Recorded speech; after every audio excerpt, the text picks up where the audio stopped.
morning my dear students, welcome to all my YouTube video channel Raja Education.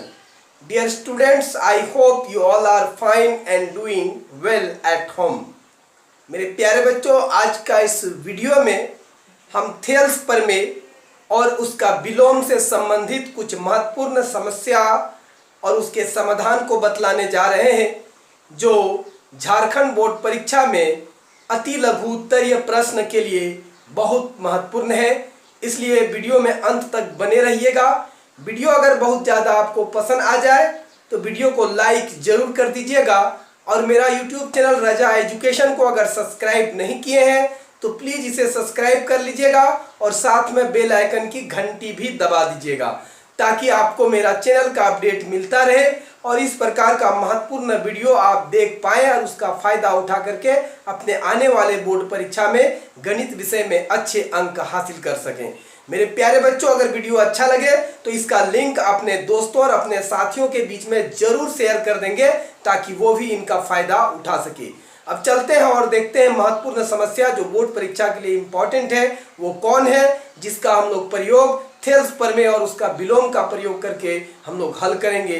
तो देखिए हमारा समस्या बिना किसी देरी का, आप देखिए एक्सरसाइज 6.2 का प्रश्न संख्या 1 का समस्या जो ब्लैक बोर्ड पर आपको दिख रहा है, या आप किताब में भी देख सकते हैं, एनसीईआरटी बुक में आपको मिल जाएगा।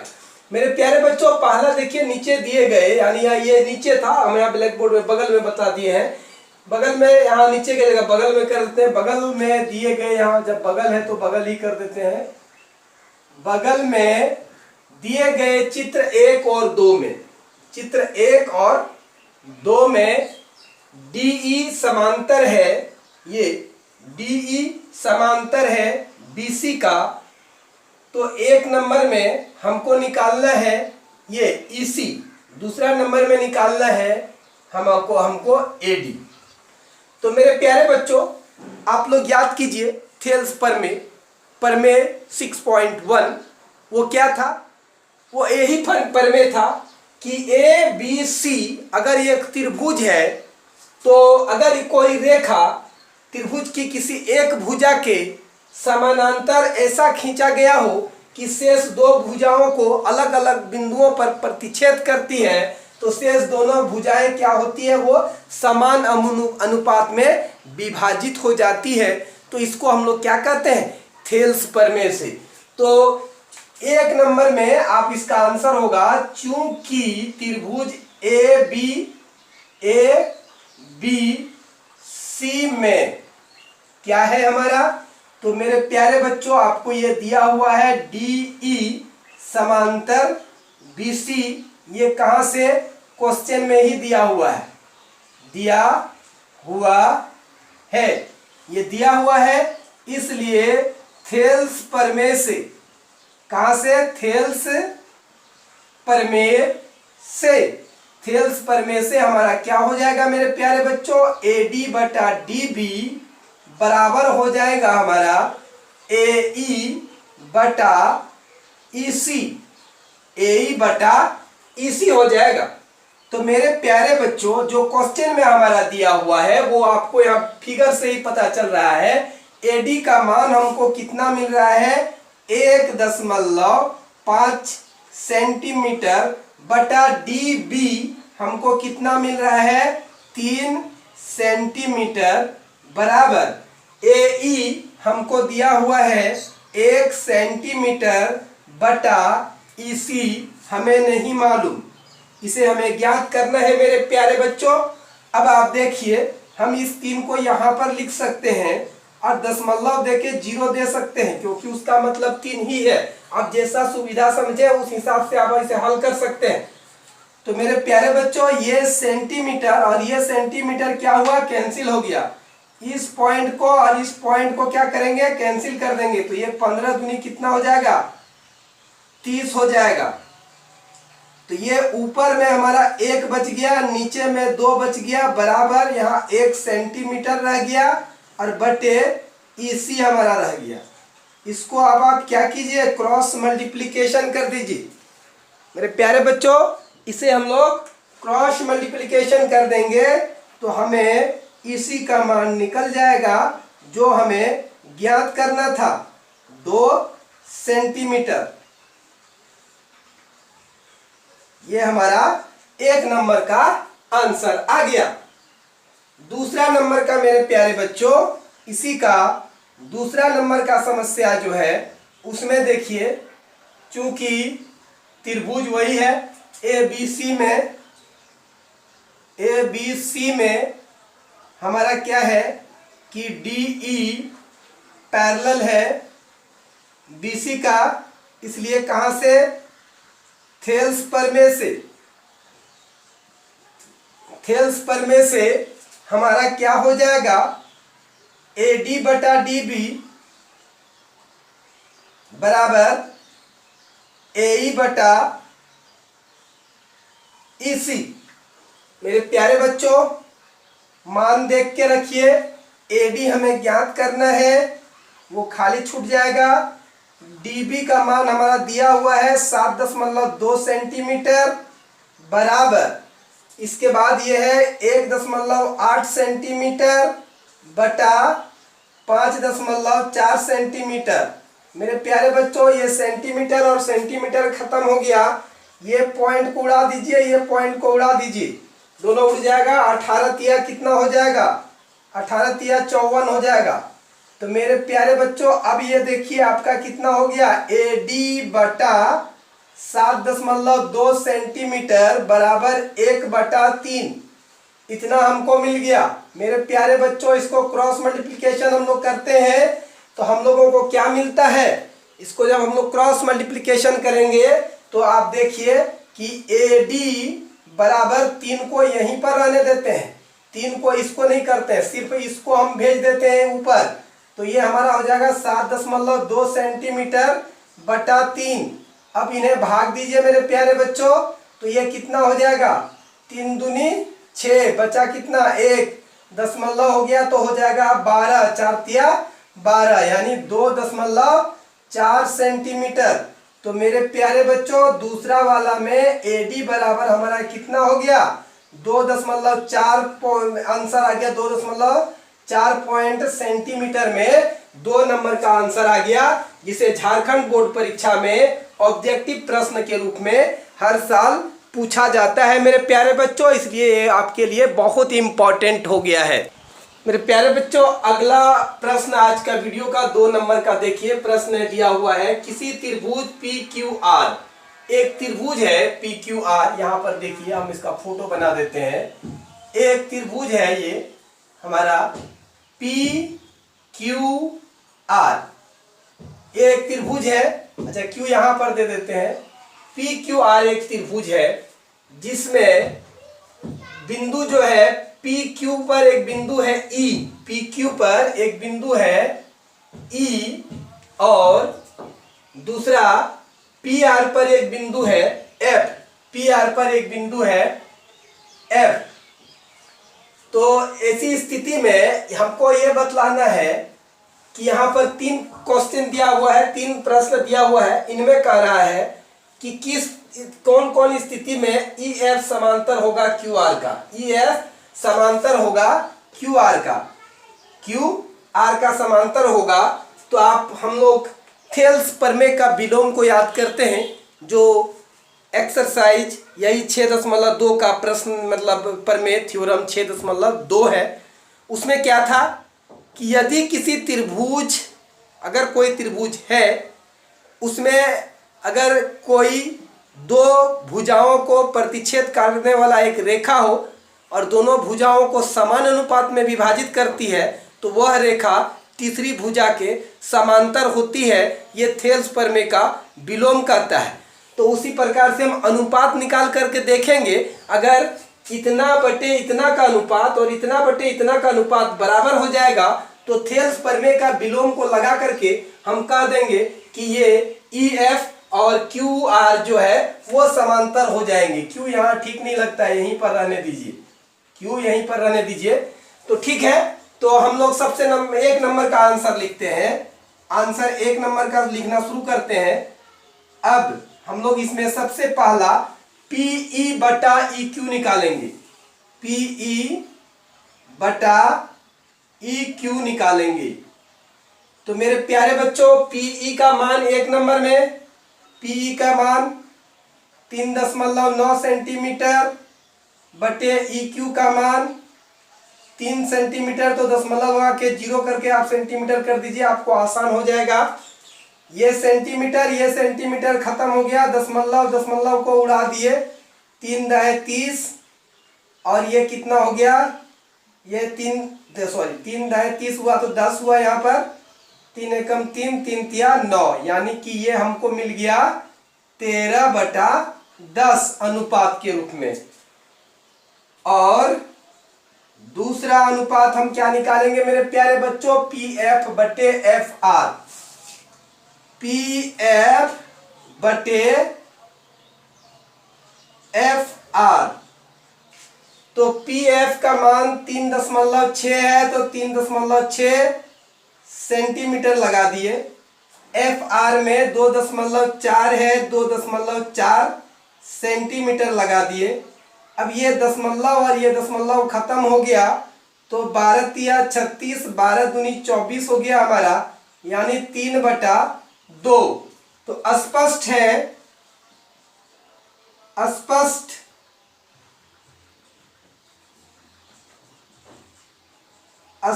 है कि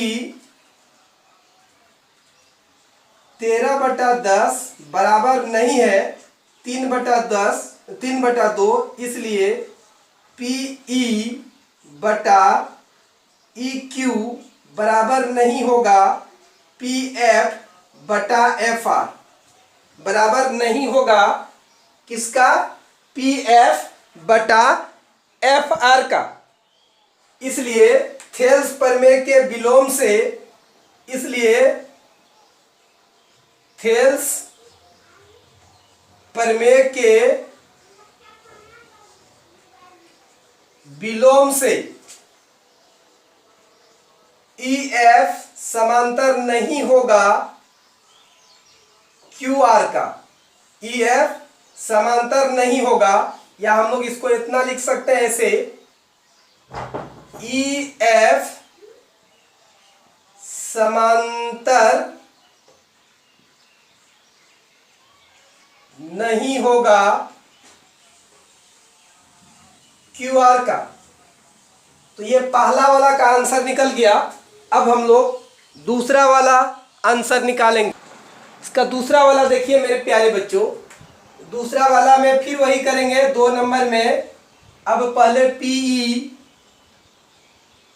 बटा ई क्यू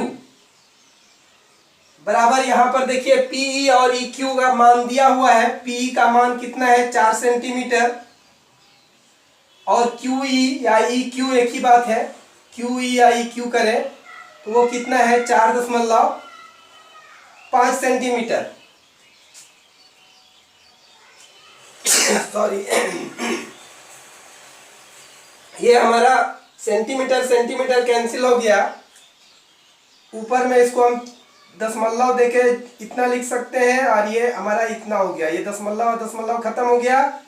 8 पंचे 40, 5 नाम 45, यानी 8/9 हमारा आ गया पीई बटा ई क्यू का अनुपात। फिर और चूंकि इतना बराबर इतना है, और दूसरा हम पी एफ बटा एफ आर, पी एफ बटा एफ आर, पी एफ का मान 8 सेंटीमीटर, एफ आर का मान 9 सेंटीमीटर, या आर एफ बोलिए या एफ आर बोलिए। तो कितना है मेरे प्यारे बच्चों, 9 सेंटीमीटर। सेंटीमीटर कट गया, 8/9। स्पष्ट है कि हमारा ये 8/9 बराबर क्या हो रहा है, 8/9, या हम लोग सीधा लिख सकते हैं, स्पष्ट है कि हमें पीई बटा ई क्यू का अनुपात बराबर मिल रहा है पी एफ बटे एफ आर का अनुपात, ये बराबर मिल रहा है। इसलिए थेल्स प्रमेय के विलोम से, इसलिए थेल्स प्रमेय के विलोम से थेल्स प्रमेय के विलोम से हमको क्या मिला मेरे प्यारे बच्चों? जब हमारा ये पीई बटा ई क्यू का अनुपात पी एफ और एफ आर का अनुपात बराबर हो गया, तो थेल्स प्रमेय का विलोम कहता है कि पी एफ और क्यू आर क्या होगा? समांतर होगा। थेल्स प्रमेय के विलोम से हमारा ई एफ क्या हो जाएगा मेरे प्यारे बच्चों? समांतर हो जाएगा। किसका? क्यू आर का। तो ये हमारा दूसरा नंबर का आंसर हो गया। जो 2 नंबर में प्रश्न दिया था उसका आंसर हमें मिल गया। मेरे प्यारे बच्चों, आज का वीडियो का अंतिम प्रश्न जो है वो है, देखिए क्वेश्चन नंबर 3। तो 3 का आंसर हम लोग लिखेंगे। तो अभी उसी प्रकार जाएंगे जैसा हम लोगों ने किया है, उसके बाद देखेंगे उससे बनता है कि नहीं। तो पहले क्या है हमारा? पी क्यू है। तो पी क्यू का मान, तो आप सबसे पहले देखिए, आप यहाँ अगर पीई लिखते हैं और ई क्यू लिखते हैं, तो आप यहाँ देख लीजिए पीई का मान कहीं है आपको? पीई का मान यहाँ है और ई क्यू का मान कहीं है क्या? ई क्यू का मान कहीं नहीं मिल रहा है आपको। ई क्यू का मान कहीं नहीं मिल रहा है। तो अब आप चले जाइए इससे जस्ट पिछला वीडियो इससे जस्ट जो पिछला वीडियो में हमने बात किया है, या आप उसमें जो इसी अध्याय का उदाहरण 1 आप देखिएगा। थेल्स प्रमेय का विस्तारित रूप में हमने ये सिद्ध किया है कि पीई बटा पी क्यू बराबर पी एफ बटा पी आर होगा। तो अगर इतना अनुपात पीई बटा पी क्यू का अनुपात और पी एफ बटा पी आर का भी अनुपात अगर बराबर हो जाता है, तो थेल्स प्रमेय का विस्तारित रूप से हम ये कह सकते हैं कि ई एफ और क्यू आर क्या होगा मेरे प्यारे बच्चों? समांतर होगा। इसलिए इसका पिछला वीडियो जरूर देखिएगा। आपको आई बटन पर इसका लिंक मिल जाएगा या डिस्क्रिप्शन में भी इसका लिंक आपको मिल जाएगा। तो मेरे प्यारे बच्चों, उसी को यहाँ पर हम लगाते हैं। तो देखिए उसको कैसे लगाएंगे। तो सबसे पहला हमने क्या कहा कि पीई लिखिए। पी हमने लिख दिया बटा पी क्यू लिखिए। पी क्यू लिख दिया। अब पी का मान देखिए, आप यहां है पी का मान 0.18 सेंटीमीटर बटा पी क्यू का मान यहां है 1.28 सेंटीमीटर। सेंटीमीटर खत्म हो गया। ये पॉइंट उड़ गया। 18/128 आ गया। और दूसरा हमने क्या कहा कि पी एफ लिखिए।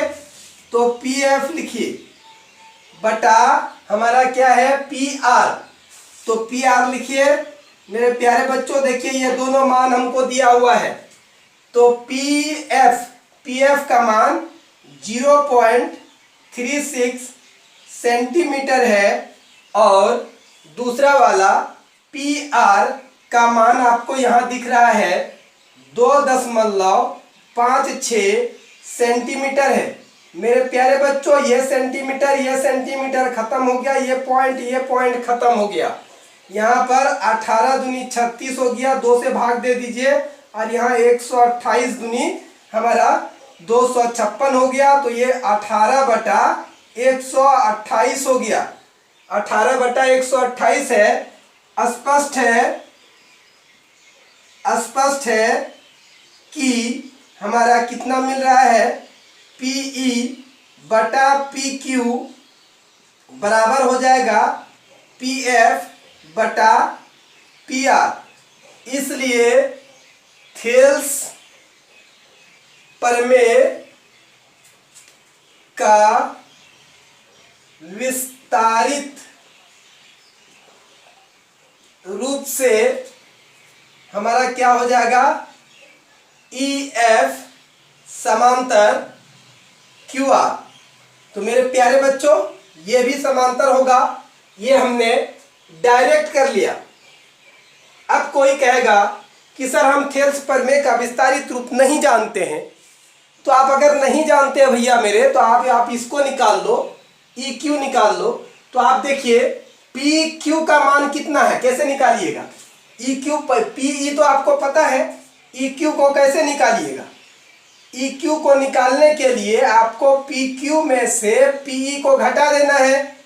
तो पीई को घटाइएगा मेरे प्यारे बच्चों पी क्यू में, तो आप देखिए पी क्यू का मान है आपका 1.28 सेंटीमीटर, और पीई का मान देख लीजिए आपको कहाँ पर है, ये है 0.18 सेंटीमीटर। तो मेरे प्यारे बच्चों अब आप इसमें घटाइए, 8 में 8 जाएगा, 0 हो जाएगा, यहाँ 2 में से 1 जाएगा, 1 बच जाएगा, और 1 में से 0 जाएगा तो 1 ही बचेगा, यानी 1.10 सेंटीमीटर हमको क्या मिल गया, ई क्यू मिल गया। मेरे प्यारे बच्चों आगे चलिए, आगे बढ़ जाइए। तो आपको अब देखिए हमको निकालना है एफ आर का वैल्यू। तो एफ आर आप निकालिए मेरे प्यारे बच्चों। तो एफ आर निकालने जाइएगा तो आप क्या कीजिएगा मेरे प्यारे बच्चों, आप पी आर में से माइनस कर दीजिएगा पी एफ को, तो आपको निकल करके सामने क्या आ जाएगा, एफ आर आ जाएगा। देखिए पी आर का मान आपको पता है, पी आर का मान आपको पता है 2.56 सेंटीमीटर है मेरे प्यारे बच्चों। ये माइनस क्या है, पी एफ है, तो पी एफ यहाँ पर है 0.36 सेंटीमीटर है।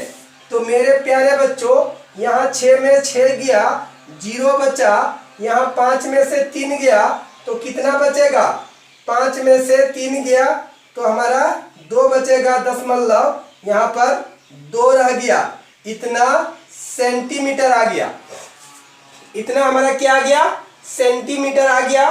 तो मेरे प्यारे बच्चों इसका आंसर निकालने के लिए आइए अब हम लोग देखते हैं आगे कि इसी से हम लोग इसको कैसे बनाते हैं। थेल्स प्रमेय का विलोम से भी हमने बता दिया। दूसरा अब आप फिर से निकालिए जो हम लोग थेल्स प्रमेय से निकाल रहे थे। अब आप उसी को लिखिए पीई बटा ई क्यू, पी बटा ई क्यू। पी का मान हमको कितना है मेरे प्यारे बच्चों, दिया हुआ है, देखिए पी कहीं होगा, पी 0.18 सेंटीमीटर बटा हम लोगों ने ई क्यू का मान निकाल लिया है मेरे प्यारे बच्चों 1.10 सेंटीमीटर। ये पॉइंट खत्म, सेंटीमीटर खत्म, 18/110। और दूसरा वाला अनुपात निकालिए, पी एफ बटा एफ आर, पी एफ बटा एफ आर। पी एफ का मान कितना है मेरे प्यारे बच्चों, ये कहीं दिया हुआ है 0.36 क्या है सेंटीमीटर में। एफ आर का मान हम लोगों ने निकाला है 2.20 सेंटीमीटर खत्म, इसको खत्म कर दिए तो 36/210 आ गया। तो ये 18 हो गया और ये 110 हो गया, 2 से भाग दे दिए तो ये हो गया हमारा 18/110, और भाग लगेगा, हम नहीं लगा रहे हैं। स्पष्ट है कि हमको क्या मिल गया मेरे प्यारे बच्चों, पीई बटा ई क्यू का मान बराबर मिल गया अनुपात के रूप में पी एफ बटे एफ आर का। इसलिए थेल्स प्रमेय के विलोम से हमको क्या मिल जाएगा, थेल्स प्रमेय के विलोम से हमारा यही यहाँ पर जो था वो क्या था, इस जगह पर जो बना हुआ था वही हमारा डी एफ क्या हो जाएगा, ई एफ, सॉरी यहाँ ई था, यहाँ पर ई था, तो ई एफ समांतर हो जाएगा क्यू आर का। तो आप इस प्रकार ये लंबा बन गया। लेकिन अगर आप थेल्स प्रमेय का विस्तारित रूप जानते हैं तो उसको आप डायरेक्ट भी लिख सकते हैं, जो हम यहीं पर खत्म कर दिए। या आप अगर नहीं वैसा करते हैं तो पहले उसका मान निकालिए थेल्स प्रमेय का प्रयोग करने के लिए, और आप इस प्रकार से भी उसको हल कर सकते हैं मेरे प्यारे बच्चों और दोस्तों। तो इस प्रकार से आप झारखंड बोर्ड परीक्षा में अध्याय 6 से जो ऑब्जेक्टिव प्रश्न है उसको आसानी से हल करके और झारखंड बोर्ड परीक्षा में गणित में अंक हासिल कर सकते हैं। तो मेरे प्यारे बच्चों और दोस्तों, मुझे पूरा उम्मीद ही नहीं बल्कि पूरा विश्वास है आप लोगों को वीडियो पसंद जरूर आया होगा, और वीडियो पसंद आ गया हो और लाइक करना अगर भूल गए हैं तो प्लीज़ वीडियो को लाइक जल्दी से कर दीजिए, और मेरा यूट्यूब चैनल रजा एजुकेशन को अगर आप सब्सक्राइब नहीं किए हैं तो इसे सब्सक्राइब जल्दी कर लीजिए, और साथ में बेल आइकन की घंटी भी दबा दीजिए ताकि आपको मेरा चैनल का अपडेट मिलता रहे, और इस प्रकार का वीडियो को आप सबसे पहले देख करके उसका फ़ायदा उठा करके अपने आने वाले बोर्ड परीक्षाओं में गणित विषय में अच्छे अंक हासिल कर सकें। मेरे प्यारे बच्चों और दोस्तों, इस वीडियो का लिंक का शेयर अपने दोस्तों और अपने साथियों के बीच में भी दबा करके कर दीजिएगा ताकि वो भी इस वीडियो का फायदा उठा सके और अपना आने वाले बोर्ड परीक्षा में अच्छे अंक हासिल कर सके। तो मेरे प्यारे बच्चों और दोस्तों, वीडियो में अंत तक बने रहने के लिए आप सभी दोस्तों को मैं दिल से बहुत बहुत धन्यवाद देता हूँ।